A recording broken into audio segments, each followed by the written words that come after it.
So, welcome back to In the Bucket Seat. Oh my god, it still feels really weird to say that. I am super excited to have everyone here. So, for those of you that see the live last week with Kate, you guys already know what's coming. However, I will explain it for everyone that is new.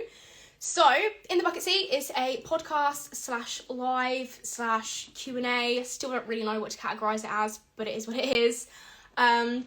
Where I interview all of your favourite Instagram slash TikTok creators, car scene people, basically. And yeah, so I ask them a ton of questions, you guys to get involved. At the end of each show, I do a little Q&A section. So if you guys have any questions to ask of the creator, then there should be a little question box. I think it's here for me. Don't know where it is for you guys. But make sure to pop any questions in there you have, and I will come to as many as I can at the end. There was one more thing. Oh, the pinned comment has got my username, our special guest's username, and everything all in there as well. So make sure you go and give everyone a follow who is involved. So without further ado, I get really nervous that this is never going to work. Let us introduce our special guest, which is Steve, S30 BMX. Welcome, Steve. Welcome, Steve. This happens to me every time. There we go, we got it. Hi. What's happening? How's it going? Not bad, yourself? Yeah, not bad. Let me turn you up a little bit because you're a little bit quiet. I don't know if you just if it still shows you the live as you join in, but every single time that I do this, I'm like, welcome, and then it takes 10 seconds, so I have to repeat myself until it comes through, but you got here in the end. Okay, so first of all, introduce yourself. Go ahead. I'm Steve Fraser. My social media is S30BMX. I build reasonably cool cars and I ride a bike. Sounds good to me. We'll get to the rest of it as the questions go along. Oh my god, there is a lot of people here. You did bring a lot of followers with you. The pressure. Sorry. Might make it a bit more fun. Yeah, it should do. So for those of you that have only just joined, this is In the Bucket Seat, so welcome. If you guys have any questions to ask Steve at the end of the podcast, then make sure to pop it. There's like a little Q&A thing down here. Pop the questions in, and then we will come to them. It's at the end, as long as we have enough time. So, okay, so I feel like you've already covered this, but we'll do it again for the question's sake of it. So, what's your name? My name is Steve Fraser. Nice to meet you. We've spoken briefly, but we haven't really had a good old long chat. We've been communicating through voice notes, so yeah. This is new for us. So let's go with, how old are you? I'm 29. I'm 30 this year, unfortunately. Big 3-0. I'll tell you what, you don't look it though. Getting old. Yeah, I already feel like that, and I'm only 22, so I feel ya. The back pain's already kicking in. So where are you from? Originally, I'm from Southeast London. Okay. I now live in Glasgow. I've been up here just coming up 4 years. Okay, so you've moved quite a way away then. I don't think I could have gone any further, to be fair. Literally. Do you prefer it where you are now, or do you prefer it where you was before? It's tough. Car-related stuff, there's a hell of a lot more down south. It's easier to get to. Yeah. Lifestyle, cost of living, best decision I ever made. Like, traffic and things like that is almost non-existent in comparison to living on the M25 near enough, which anyone that goes on that gets that. Yeah. The biggest thing for me since obviously moving up here, buying a house and whatnot, is things like the house prices and stuff. It's night and day difference. It really is. So no, I do miss some of it. I miss it in the summer with the show related stuff, but yeah, it just means it's a longer drive. That's literally all it is. Yeah. But obviously, like you say, if you're happier in a place, and like I say, the house prices are a massive thing. Like, we're trying to buy at the moment, and it's an absolute nightmare. And I can't imagine living somewhere so close to London and trying to do it with that. Like, it just sounds like an absolute nightmare. It's weird. Like, London does have its own bubble. So I grew up there. Well, when did I move? I was 25 when I moved out of London. So you don't realise there's a different part of the world. I've even had friends that have moved more down to the coast out of London, and even then, they've said the difference of just getting out of that bubble is crazy. Completely different place. Yeah, it's uncomparable. Yeah. So what do you do for a living? My day-to-day job, I'm a British gas engineer. which a lot of people always ask this. So it's probably quite a good one because it'll answer it to a lot of people. I'm a British gas service and repair engineer. So I'm in and out of people's houses, servicing or repairing their boilers. And then I'm one of 2 owners of a company called Offset Auto House, which is specializes in air suspension and wheels. Now got a shop, so detailing products, splitters, accessories, you name it, we do it. I didn't even know that. I genuinely didn't even know that. I've done, when I was down south, I was selling mainly airlift and rotorform for a good amount of time, a good few years. And then I moved up here, and my business partner, a guy called Jordan, who's a bit older than me, used to sell like all your accessories, so like spigot rings, wheel bolts, spacers, all the stuff to kind of get your wheels on the car. And it kind of just made sense that I do the big part, he does the other part. Why not throw them together and make one bigger company? Which it's gone down pretty well. It's definitely taken Scotland pretty well. It's helped Scotland massively because I wouldn't say a little bit behind, but air suspension and things like that isn't as big up here. Mainly because but that's all mainly because they haven't got the companies. Like down south, you could probably name 5 companies within a 10-mile radius. As where up here now, there's only us and one other company, probably about 2 hours away. That's crazy. Yeah, so it's brings some perks. Yeah, seeing a gap in the market and just gone for it. No, definitely, without a doubt. Can appreciate that. So, what cars do you currently own? My R8 is my own car. Yeah. And I've recently bought my mum's smart car off her, which is the best thing I've ever done. Really? Love it. Absolutely. Oh my God. So I mean, I don't have a daily because obviously being a British gas engineer, when I'm at work, I've got my van. Yeah. But I can't use it for private use. So it was essentially anywhere else, my R8 was my daily. But in the winter, running down the road to the shops, it's too much ag with letting it warm up, letting it cool down. So yeah, my mum don't use her smart car anymore. So I bought it. Beck wasn't a fan to start with, but it's the best thing I've ever done. And I'm 100% bagging it. Okay, that's going to be interesting to see. Did I see that your partner had a Porsche as well? Yeah, so she's got a Porsche Macan. Yeah. The only one in the UK at the moment on air. We kind of took a gamble, tried to figure out what kit it would be. And I love that thing. I'd use that all day and never use my car. Really? Yeah, it's a really nice car to drive. And on air, it just floats, it just glides. Yeah, but I did see it earlier and it does look very sick. And like you say, I hadn't seen one before. So that would make sense that it is the only one. Definitely. It's a good bit of fun. And it's an SUV, so it runs big wheels. So yeah, although it's low, it's a normal car essentially. Like you can still do everything, go off road with it, etc., etc. It's a doddle. I suppose it's the complete opposite in a way to obviously the Audi. 100%. Mine's got big wheels, but even as a standard car, they're really low to the floor. So it's one extreme to the other. Yeah, but it's all about the smart car. I'm telling you. Really? 100%. Okay, so I'm all for the smart car. The next question is, which is your favourite car? That's too hard. They've all got the smart car because it's stupid. Like it's such a different car. You don't expect so easy. The turning circle. Anyone that's driven a smart car, the most fun thing about it is the turning circle on it because it pretty much can spin on its own axis. What's my favourite? Honestly, that's too hard. Beck's car is a serious contender for me. I love that car, honestly. Yeah. It's like anything. My car's great. A weekend blast and whatnot. It's real fun. But it's the upkeep of constantly worrying about it, constantly thinking about it as well. Yeah, hers is bagged. It's on great wheels, but it's still on reasonable sized tyres that you hit the odd pothole. You ain't stressing. Hit the pothole with mine fine. And it's always going to be mine. Mine's always going to be my favourite because it's my car. Yeah. But it's really close. That's quite surprising, actually. I was expecting you to be like the R8 no-brainer, but it makes sense. Day to day, I'd rather take her car out if she let me. Yeah, but it makes sense. Yeah, 100%. So in terms of the R8, what's your favourite thing about it? If you had to choose one thing. Exhaust. The obvious is going to be the air because everyone that knows me and follows me knows I'm die-hard air ride. And we'll get into that bit because obviously I saw quite an interesting bit on your last live.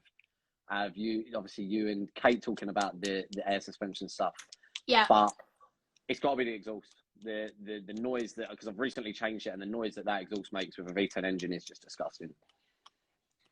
See, so just before we went live, like literally while I was dishing up my tea, me and my partner, we found a TikTok, and he was looking through, and he said about a TikTok with you doing a cold start, and I said to play it, but at that point we'd literally just dished up our tea, so we forgot to play it, and now I really wish I'd listened to it because I'm sure it sounds incredible. The video don't do it justice. It never does. You'll know yourself. A video of an exhaust noise, it's never as good as it is, but you kind of get the picture. It's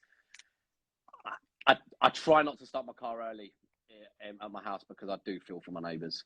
It's bad. It's the trouble when you own a nice car and you're exhausted and stuff, and it's all great until you have to start it up at 6 o'clock in the morning one time. And you're like, oh my god, my neighbours are going to kill me.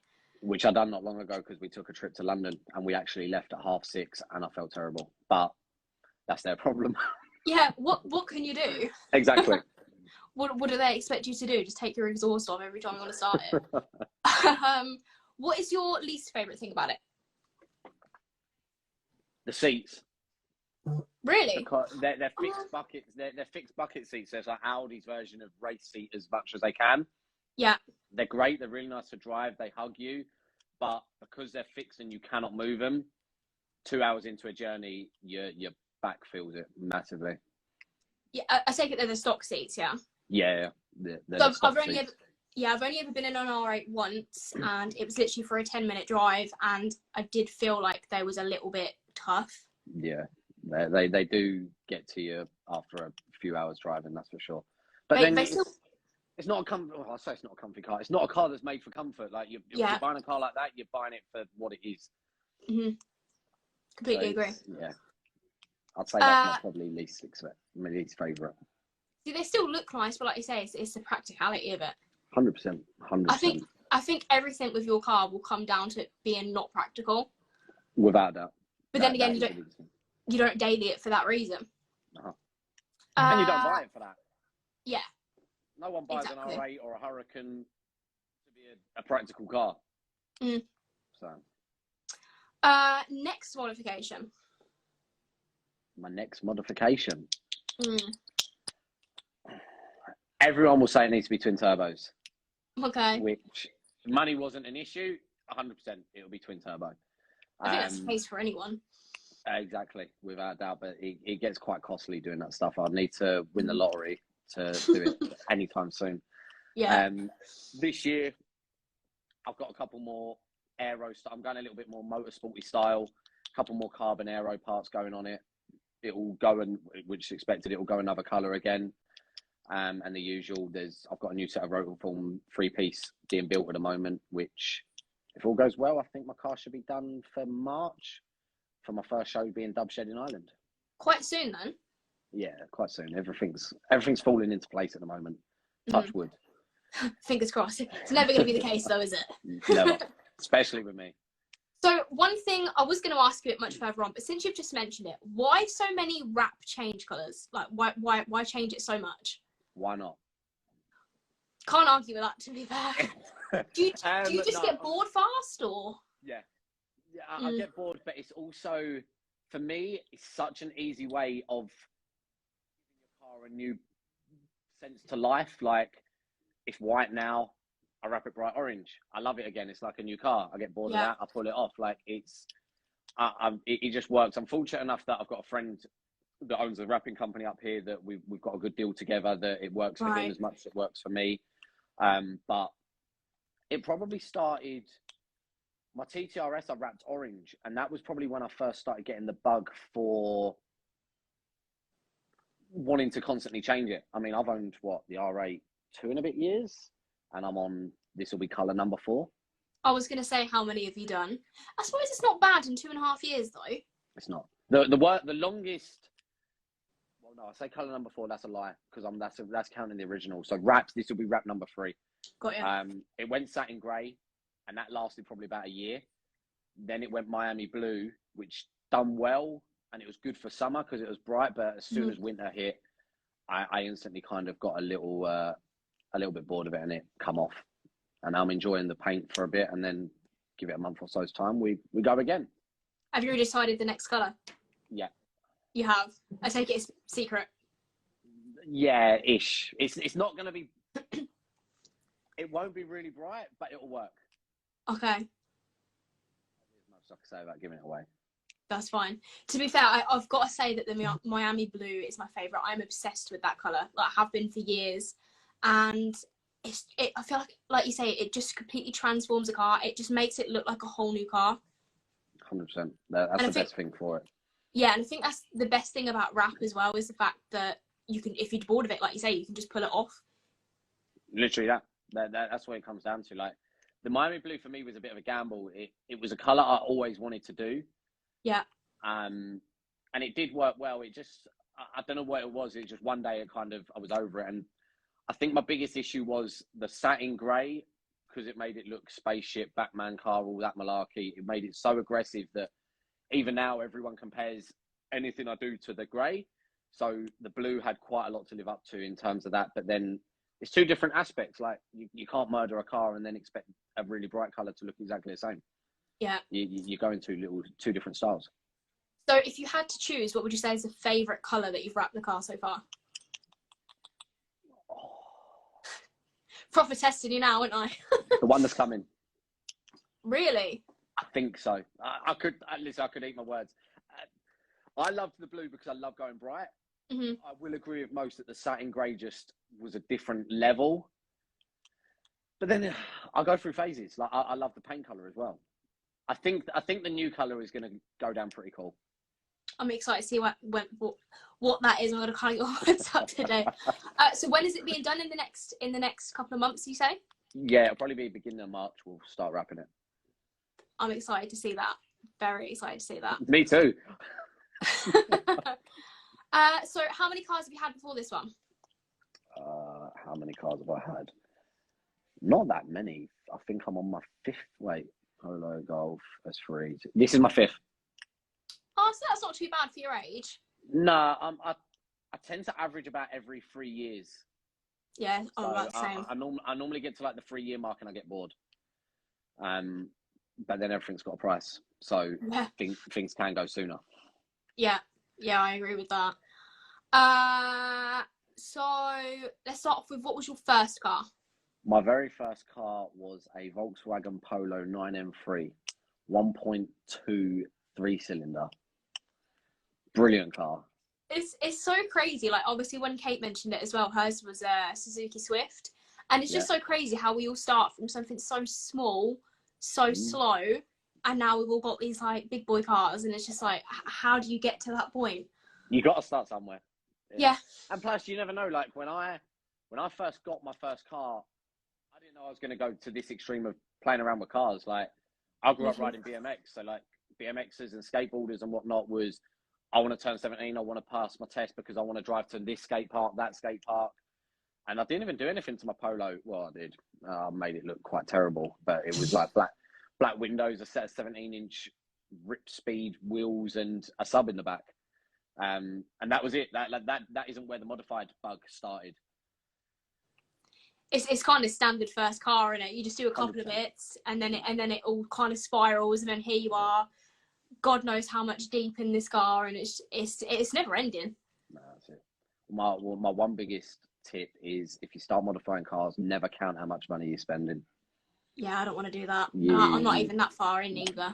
No, never sit and count how much you spent, because then it's not nice. No, and then it'll make you feel sick, and you're like, yeah, for sure. To be fair, I feel like if that was me, I'd probably brew on it for like a day and then be like, oh I might as well just carry on now. I'm this far in. That's it. Yeah. Without a doubt. So other than obviously your first car, what was your whole line of previous cars? So apart from my first car, my next car was, oh no, I've had 6. That's a lie. So after that, I had a Mark 5 Golf, 1.4 TSI. Mm-hmm. The bug got a little bit more, but not as much. That was on a set of eBay coilovers and a set of BBS LM replica wheels. That's probably where the bug started to an extent. I started messing around with putting like a US front bumper on it, the usual, putting a GTI grille on it, making it look something that it ain't. Then I got a Mark 6 Golf GTI. So obviously you can kind of tell at the age I was where I was being able to then get insured on a faster car each time. So Yeah. I got the Mark 6 Golf. Same thing, that was on coilovers and a set of 3 SDM wheels to start with. Then I got talking to cold air security and got talked into putting it on air suspension. And then it went downhill from there. I was going to say that's where it all started. As soon as it went on air, that was kind of it. That's when it spiraled out of control. I'll say spiraled out of control. I'd do it all again if I could. But that was kind of where the bug really started. It was then I put on a set of, I think it was a set of rotorform INDs, started playing with the engine, tuning it. Then we decided we wanted to do a bit of a big fancy boot install in it. And then before I knew it, that was for 1 year. And then the winter came, and that was when I really got the bug for the show stuff, and probably spent a house deposit on my car over winter doing it for a show. And then the worst part is I spent all this money getting it ready for a show, and I didn't tighten my wheels up properly, and my wheel fell off on its way to its first show. Oh my God. It happens. We stayed up all night trying to get it ready. No, man, we was all safe. We all walked out of it without being unharmed. So that's the main thing. Yeah. I feel like, see, obviously, like you said, you watched the one with Kate last time. I don't know how much you see of it, but I am really seriously toying with the idea of putting the Mustang on bags. But I just don't know. So let's reverse it, because this is what I do to everyone that asks this, even as a business point. Why wouldn't you? What are you against? The money. Of course. Take the money out of it. I don't think... See, I used to be really against bags. I used to didn't think they looked that great. I thought it was a little bit tacky, I guess. I'm probably going to get so much hate for that. But I feel like it's grown on me a lot more than it did at the beginning. So with I don't know if you see my last car, but I had a Fiesta ST. Ended up lowering it, done it, I think it was 35 I done it, but the ride was so hard, but I liked it low. And even then I would have preferred it lower, but it just wasn't practical. So I think the biggest thing for me with bags is you can just completely put it to the floor, and then if you need to go over a bump, you can up it again and you're good to go. Like, it's still practical in that sense. So I guess the biggest thing is money. Like, they're not cheap. No, they're not. I'll be the first to say they're not. And I fell into this trap of, once you've spent it once, that's you done. You will not do it again, because you can see the value for money, especially when you start getting nicer cars that are more expensive. You don't want to wreck them and things like that. Like, you get the best of all worlds. Like, it sits absolutely on the floor when you're parked up. You can lift it up as high as you like to go over speed bumps. You can make it drive at stupid heights on the motorway. You get the best of everything. Like, my motorway heights are idiotic. Really? But then I can go down the road on a normal day to day and get speed bumps, and I pull it straight up, I lift it up, and I don't touch a thing. So it's personal preference. It's come a long way as well. Like, years and years ago, everyone used to slate it don't handle, rah. It's come a long way in terms of how comfy it is and things like that. There's a guy up here called Jack McCann. We done his Mustang probably about a year ago now, and he's into cars, but not like we are, like diehard into cars. Loves it. It was actually the first thing he ever done, and he is still on his car now, and he loves it. Yeah, I think that was one of the first things I heard about bags, is what they was like a really hard ride.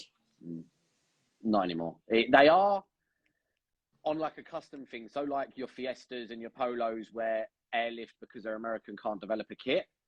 Then because it's like a kit kind of made up of loads of different things, it is a bit harder. But if you've got a car that they make a kit for it, everything's developed for that car specifically. So you've still got all the adjustable dampening, your adjustable camber and whatnot. And it's down to how you set it up. That's my biggest argument with anyone that tells me it don't handle, is if it's set up properly, it drives a dream. My car drives better on air than it did on its stock suspension.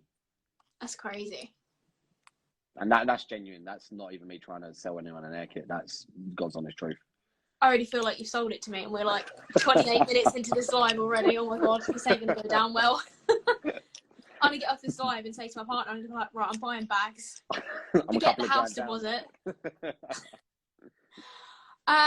Okay, so let's back up a little bit, I guess. So when did you pass the driving test? when I was 17, I passed pretty much straight away. Okay. See, this has happened twice now. Kate said the same thing. You've said it. It took me about a year. I had no choice though, because with British Gas you had to have obviously a driving license. So I started with I started as soon as I turned 17 with British Gas as my apprenticeship, and I kind of had to pass straight. Don't get me wrong, I nearly failed. I got 13 minors, but Really? pass is a pass. Fair enough. So have you ever had any crashes? Yeah, I crashed my Polo. Did being you? a 17-year-old boy trying to do a handbrake turn in the wet, and I done it too fast, and it spun out and went up a curb. Did you write it off? No, it cost me about £1,000 to fix. I think I smashed a wishbone and stuff on it. Jesus. But touch wood, that's apart from my wheel falling off on my Golf.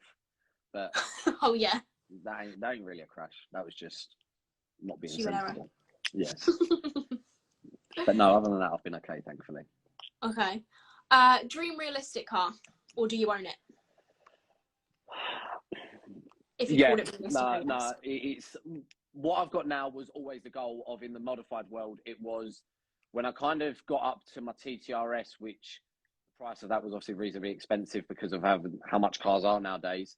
When I got from that, the goal always was to have a bagged Gen 2 R8. If I wanted to be ridiculous, the next goal would be a Urus. Okay. And go a bit different.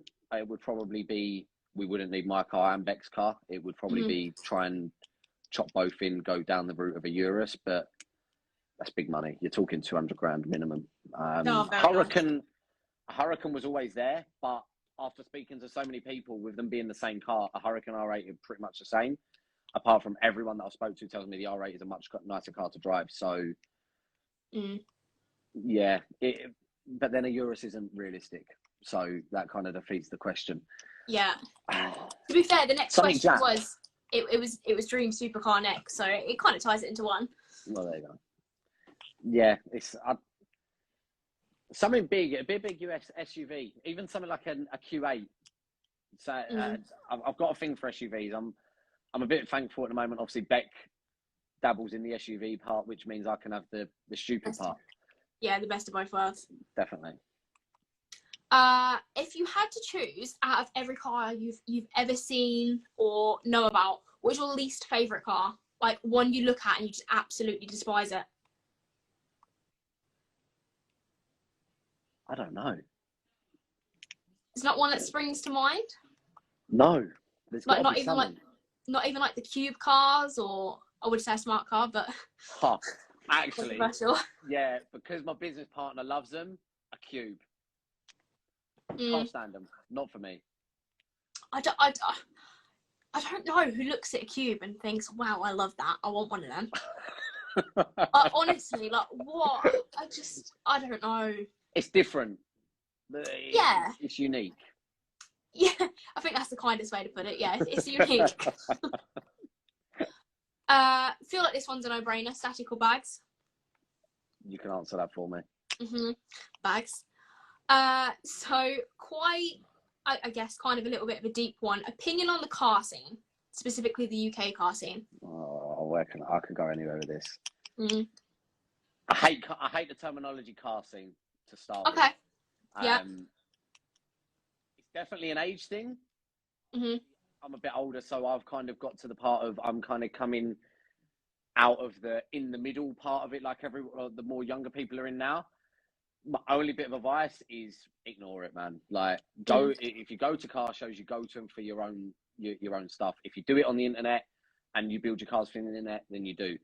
All the drama and all that, just stay out of it. Like, stay in your own lane. I was having this conversation actually with someone the other day about not necessarily the car scene, but influencers in America, the likes of your TJ Hunt and Adam LZ, like how it's so different out there. Out there, they have all these YouTubes of people that support them, as where the British mentality is, oh, what's he doing to be able to get that and things like that. There's no support. It's always someone's doing something. Yeah, that's the biggest thing for me is more positivity. Like within the cars, your taste or not, respect it. Like that's someone's dream car essentially. Mm-hmm. But people get tired. And listen, when I was younger and I was just getting into it all, I was that as well. Like, I got tied into it, and you start having rows of people and whatnot. But stay in your own lane, do your own thing, and that's the best way to go with it. Just enjoy it. Yeah, I think like that's one of the biggest things for me. Like, everyone's got an opinion on everything. Like, no one can just respect it. Be like, it's not for me. I wouldn't have it. But you know what? Good job. Like, no one does that anymore. Of course, and listen, there'll be things I scroll on Instagram and I'm like, what on earth have you done? But that could be what that person absolutely loves. Prime example, like you're not a fan as such of air. I would not have it, but that doesn't mean I'm right and you're wrong, or you're right and I'm wrong. Like, it's just personal preference. Exactly. Without a doubt. But one of the things I always say when everyone's got an opinion on everything is, if we all like the same thing, we'd all have the same cars and then it would look exactly the same. And then there's no car community. Exactly. We're 100%. I couldn't agree more. I no agree. One's wrong. Like, that's my biggest thing. No one's wrong with how they build a car. Exactly. As long as you like it, then who cares what anyone else thinks? 100%. Totally. It's what you said as well, like about the drama side of it. Like, I don't get involved in any of that. Like, it's just not worth it. And I think we're all at that point now where it's too immature. Like, people just love. You got too much time on your hands if you're getting involved in that. Yeah. So if you're getting involved in things that don't concern you, you ain't doing enough. Yeah. Like, it's simple as that. That's the way I take it. You need to make yourself more busy. Yeah, I'd agree completely. So what got you into cars? I was thinking about this earlier because I knew you'd ask this, and I don't know. Do you know? No, I genuinely don't know. I just fell into it. It's, again, riding bikes, using my, really excited to be able to drive, to go around to different skate parks, put the sub in it. And I genuinely don't know how or what way that I kind of fell into. Actually, maybe on a Saturday night, there used to be a massive car cruise at Lakeside. Okay. And it was probably that, because every Saturday we'll go riding bikes, then we'll go to the car cruise on the Saturday night. And that was probably where you got the bug for wanting a fast car, because obviously everyone's racing like they shouldn't be, things like that. But how I got into, like, as far as I've gone now, I genuinely don't know. It was a cycle. Yeah, it just spirals. Yeah, without doubt. So one thing I didn't put on here that I've just thought about, actually. So if you had to either choose between driving for the rest of your life or biking for the rest of your life, what would you choose? Is this a tough one? No. Is it not? Now it is. I've only just recently got back on my bike, so I've probably been back on my bike maybe 10 months. Okay. After being up, just because of the moving up here, getting a house at Beck, starting a business. I've just got too busy, and I've recently obviously found to do a bit more for me, ride a bike once a week. So it's going to be driving. Like, I'm thankful that playing with cars has kind of got me where I am. Mm-hmm. So it would be probably driving, but yeah, I'm thankful I ain't got to decide that. Yeah, exactly. Favorite car you've ever owned? Apart from my current. Including your current, I guess. If it's my S3 for looks, because it was a saloon, so it was bagged at a saloon. It was a little bit looking like a family car. It was just a different vibe. Mm-hmm. My TTRS for power, because it was just ridiculous. It was stage 3, so it was like 640 horsepower, and it's like a tin can, so it was stupidly fast. Mm-hmm. But then for the flex and the sound of a V10, the my R8, they've all got different aspects. Everyone asks me, it's like, have you got one you prefer more than the other? Do you miss one? No, they've all got a place in my heart for different reasons. Mm. So one thing I didn't mention earlier is, how long have you been? I don't know if you people get proper funny about the terminology. How long have you been influencing or like posting like car stuff religiously on Instagram? I've had my Instagram account since I was 17. So, but then making it a pure car account, probably my S3. When did I get rid of my S3? Did I have it when I was up here? So you're talking 2017, 2018. Oh, quite a while then. That was kind of when I started this is going to be pure car content. I was very thankful I started being able to work with some brands and some companies. So it was kind of, then it just turned into a die-hard, this is my account for my cars. Yeah. So one thing I was thinking about earlier, obviously, in terms of last time with Kate, I asked what it's like to be a woman in the car scene. Obviously, I can't ask you that. The one thing I was going to ask, what I was quite interested in, so you don't post many photos of you and the car, right? It's mainly just the car. The odd one here and there, there'll be me and the car. Yeah. I'll probably post more of my car and Beck for obvious reasons. There is the odd one, like obviously the image you used, that was probably the last photo we took of me with my car. But I do the odd one here and there just to try and mix it up on my social media a little bit, and it lets people get a rough idea of I'm not just a car. Yeah, who's behind the wheel. So in relation to that, if you post a photo of just your car and then you post a photo of you and your car, which would you say gets more engagement? Right now, none, because Instagram's trash right now. Don't even get me started. The only way I can get my Instagram back is if I post, well, I say get it back, it's not gone. But the only way I can get my Instagram to do reasonably well with exposure is post a photo with Beck, with my car. But then like it flips, like the one that obviously you've used as this, that didn't do too bad. But yeah, don't even get me started on that, because Instagram's just I don't know what's happened. It's awful. They're going to lose their audience to TikTok if they carry on. TikTok seems to be where it's at the moment. Like one video through TikTok and that's it. And you get paid on TikTok. Yeah, granted, not much, I guess, but... you say that. One of the boys I know's just finally hit the £1,000 mark. Really? Yeah. See, I suppose it's not bad, is it? Just for posting short videos and stuff. I think my creator fund at the moment, it's got about £103 in it. But it's more than Instagram's ever paid me.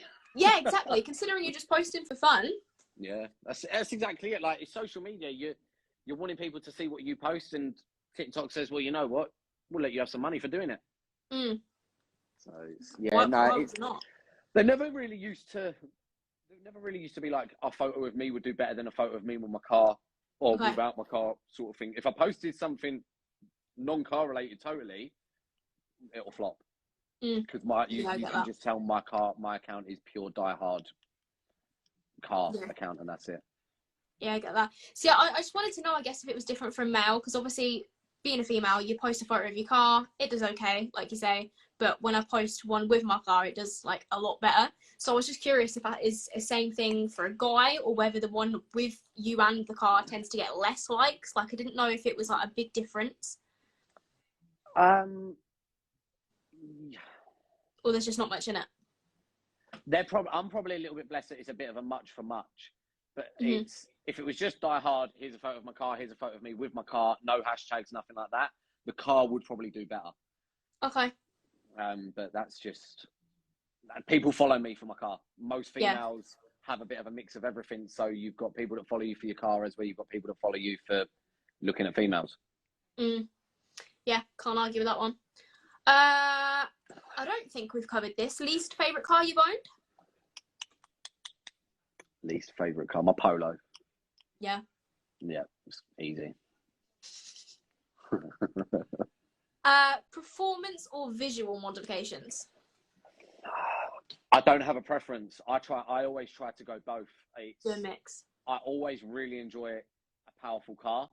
I've always liked the power in it, but then I'm also, as you can see, really big on the aesthetics of it and how it looks. I'll always go looks over everything, but I always want some sort of, well, this car now isn't about power. This car now is purely on aesthetics, but that's because it's naturally aspirated. There's only so much you can do.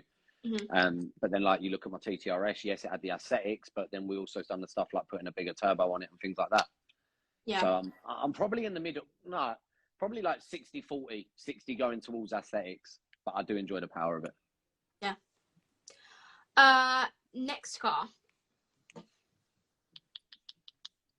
I actually had someone ask me the other day if I'd sell mine, and that's what got me thinking about my next car. And I don't know, but because I'm at that limbo now of you don't know what you can get for the money that is, I'd say, a downgrade. Isn't a downgrade, but it's going to be slightly lower than what I've got, or I go and spend a silly amount more on a Hurricane or something silly like that. I genuinely don't know that answer because Depends where it goes. I like what Lewis said, maybe something like an RS6, a new RS6 possibly, but then that's big for me. Would you consider getting something like a little project car along with the R8, or would you only stick to the one? Yeah, my smart car. All right, fair dues, can't argue with that. I'm trying to get my brother's S13 off of him. So okay. My younger brother, how old's Ben? 25? Ben's 25. He's got a fully forged S13 that's drift spec, license built. He's now a pilot for British Airways, so barely uses the thing. Mm-hmm. And I've been trying to get it off him for a long time, but unless I give him very high money, it's not happening. But that's where I'd go if I went a project car. I think it'd be something like an S13. Interesting. Yeah, it's something more down that. You can batter them a bit, you can drift them. Something different. And his was sick. So. Best car related memory, if you've got one. Wouldn't be a memory, but it'd be the friends that I've made. Probably all my best mates that I speak to daily are from the car world. Yeah. And now they're genuinely mates. They're people that are coming to my wedding. Like it's the relationships of friends that I've made without a doubt. Have you ever tried drifting? Yeah, my brother's car. Any good? Nothing much, just the odd donuts, roundabouts. Yeah, not bad. I could definitely do it. Yeah. Whether I could go and hit a track without a little bit of practice, probably unlikely. But if I can get round a roundabout sideways enough, then that's why I want his car though. Because I've got obviously Driftland that's probably about an hour or so from here. So I've got there is a track that's local enough that I could use, but I would like to. It's just that's another money pit on its own. Like people think show car side's expensive. Drift cars is probably just as bad, maybe worse. Just takes one hit and you've completely ruined God knows how long of a build. Yeah, that's exactly it. Simple one, new or old? I've got a lot of time and a lot of respect for old, but I couldn't drive it. I enjoy the technology too much and the comfort. Like the technology in older cars now I'm definitely a more modern kind of person than old, but I love the look of some of the old school stuff. Yeah, I completely agree. Like I say, I've got the respect for it, but I couldn't do it. Couldn't drive it, no. I'm the same. I couldn't drive it. Okay, so last one from me is, I guess it's a little bit of a light-hearted one. I don't know if you see the end of the one with Kate, but her response really surprised me. When you're driving, you're vibing, what are you listening to? Man, I'm all over the place. Like, yeah, it could be chart stuff. It could be a bit of old school London grime. It could be some absolute more skatery boy stuff like Fallout Boy. It could be one extreme to the other. It's like I don't have a set sort of style of music at all. Okay, so just whatever you're feeling that day. Yeah, like my random playlist that I've always put on is one extreme to the other. It's weird. I don't have a set like I go to. Probably quite a lot of chart stuff. Like in my van, I listen. Obviously, I've always got the radio on. So probably if what I listen to most is probably more recent chart stuff. Yeah, I'm the same, to be fair. Okay, so that covers everything from my end. If anyone that is still here from the beginning, because we have dropped quite a lot, but there's still a lot of you. There's still a lot of you here. If anyone's got any questions you want me to ask, pop them in the Q&A box. It's like down here somewhere, I think, and we'll ask a few of those for a few minutes, and then we'll finish it there. There is 4 in there already. Sorry, would I was speaking of you. Most of these comments are all my idiotic friends. So good luck, because I've been kind of catching them as they go. Yeah, I see a couple. Someone was hating on my question choice, so let's try to ignore it. Lewis Hart, pack it in. What bikes do you ride? BMX freestyle, so it's skate parks and tricks. What bike I've got? I've not changed my bike in about 6 years. I think I've got a total BMX frame, and this is all going to go right through over your head. Yeah. It's a total BMX frame and then a mixture of parts, but I couldn't tell you what they are because I've not changed it for a long time. Okay. So I take it it's different with bikes in the sense that you don't need to upgrade them as much as cars.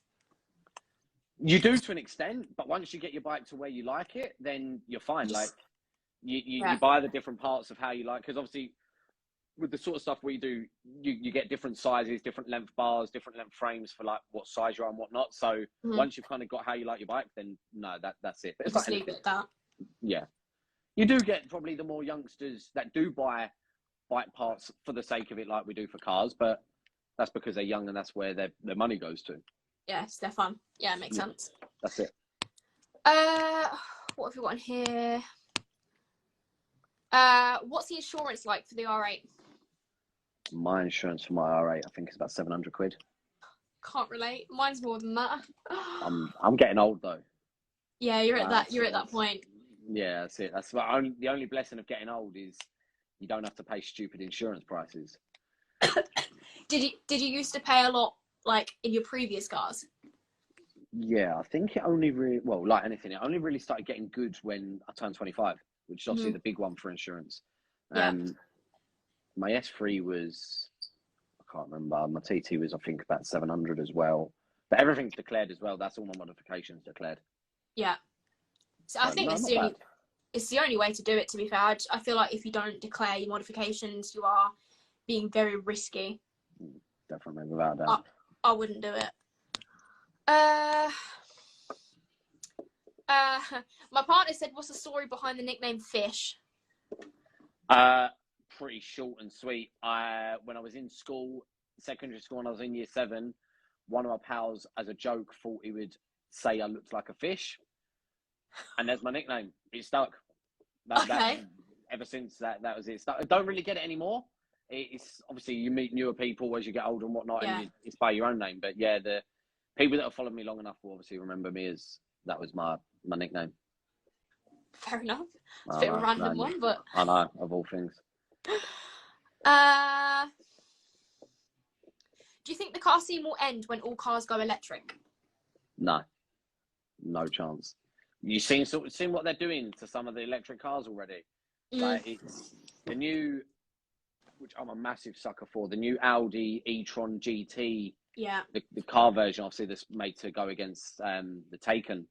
That thing looks insane. I've already seen Vossen post quite a lot of stuff, obviously lowered on Vossen wheels, and they look insane. Obviously, people are already bagging Teslas. Yeah. It's going to be the next thing. Like, I don't think it will stop. Yeah, it might be a bit harder as to how far you can go and what you can do to it, but no, I don't think it will end. To be honest, I still feel like we're a long way away from being like the majority electric.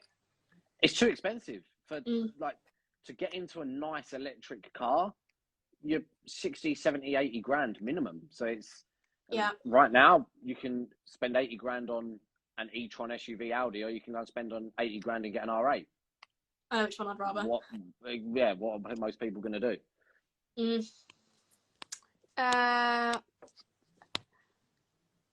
I'm trying to like skip the ones from your friends. I'm not surprised. Lewis Hart's probably absolutely battered you. If there's any that are semi-respectable from him, just ask one and it will shut him up. But they'll probably be idiotic. Semi-respectable. Why haven't you replied to his text? Because I don't like him. And Lewis, if you carry on, you're uninvited from my wedding. He also says, can you play New Monkey at your wedding? I did warn you. This is what had happened when some of my friends appear. It's all good. It's all in good banter. What was the final power outcome of the S3? S3 was, we hit 503 horsepower, but that was pushing it a bit too much, so we drew it back a bit. I think overall it was 490-ish. That's crazy. On a better turbo though, that was maxing that turbo out. I think it was only a V4, which those engines now, most people put a V5 turbo on them and they'll sit 550 horsepower for fun. Like, we just didn't have the right turbo on my car. Did you end up selling it? Yeah, I sold that car on. That car hit about its 3-year block. I got the bug for a TTRS. And I've just been fortunate enough that when I've thrown my cars up for sale as a heat at the moment, there's always been someone that will call my bluff. So I kind of then have no choice. It's like, it goes. Every car's got a price, including Beck's cars. I would agree. Where are we up to?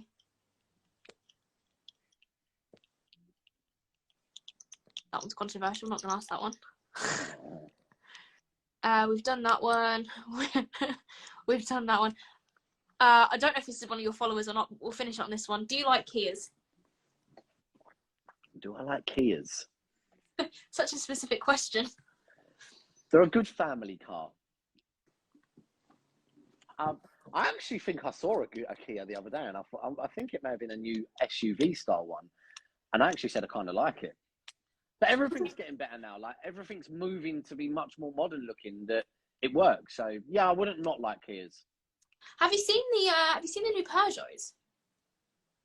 What one? I don't know. I remember seeing one. I remember thinking that doesn't look like a Peugeot anymore. I wouldn't surprise me. You know, you've got like your typical Peugeot look, and you're like, oh, yeah, it's a Peugeot.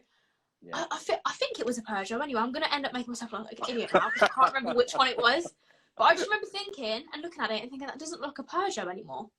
I look at a lot of cars now and I think I shouldn't like that, and I do. Because of just the way they've gone now. What do you think to the Stingers? I don't think I've even seen it. What, the Kia Stinger? No. What's it look like?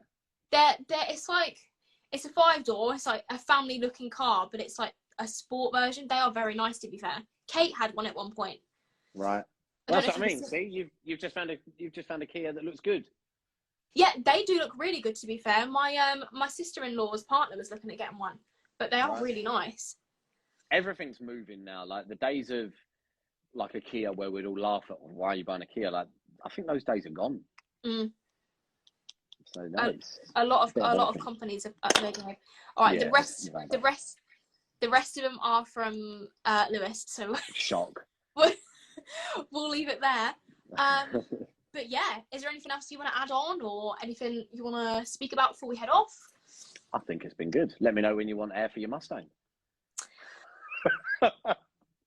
God, I really want to. I want to so bad, but we're trying to save for a house. This is the thing. Like, nah, house first. You got to have priorities. The market's just awful. Like, we're ready, and it's going up and up and up, and it's like the money that we've been approved for would have got us a seriously nice house 3 years ago, and now it struggles to get us what we even want. It's just, we're not going to make this into a housing market live. But I could go on for ages. Like, I've got houses up here that I'm seeing go for over 100 grand over asking price right now, and it's just stupid. Yeah, it's nuts. But then that's everything. Look at cars right now. You can get stupid money for your car right now, and everything's just. COVID's made everything crazy, but it's got to drop back down at some point. This is what I keep saying. There's got to be a point where it either needs to level off or it just needs to stop. Yeah, for sure. Sooner rather than later. But anyway, yeah. Anything you want to plug? Do you want to plug your website, your company? Go ahead, do it now. Anything car related that you need for your car will be at my business, which is Offset Auto House. You can get us on Instagram, usual, Facebook. Website is offsetautohouse.com, and all my social medias are S30BMX. Happy days. If you're watching this on YouTube, then all of this guy's links will be in the description. You need to send me that actually, so I don't forget, because I forgot to do that with Kate last time, and then I was like, oh my god, I've forgotten all of her links. I also when we finished the live last time, I panicked and I plugged myself and forgot to even get her to plug her, so I felt really bad afterwards. I was like, oh my god, I've literally plugged myself and not my guest. So I was like, I'll let you do that first this time. But yeah, thank you for joining. I do appreciate it. Thank you for having me. It's been a good time. Hopefully the questions weren't too boring. No, it's good. And you know what? It actually went quicker than I thought it would. It's been good. Yeah, it does. And this is what I was saying to you. Like, as long as it's like quality, it's not just us just rambling on. Like, it does really go very quick. So that's why I kind of give it. And yet again, I finished on an hour. Don't know how I'm doing it, but it seems to be the right amount of time. So it's good. It's giving something a little bit different. Like, you get the right people, and like I said to you, I think you're onto a good thing. It lets people and different followers learn a little bit more of who they follow. I like it. Exactly. And like you say, for someone like you as well, who like posts pretty much just their car. Yeah. It's nice to be able to, other than your friends that already obviously know who you are, it gives everyone else. Yeah, it's a bit more personal. Yeah, exactly. But yeah, in terms of everyone that's here, thank you guys so much for joining in. This will be uploaded to YouTube hopefully tomorrow. But yeah, thank you to everyone that has joined, and yeah, I think that covers it. See you later. See you later. Bye, guys. Bye.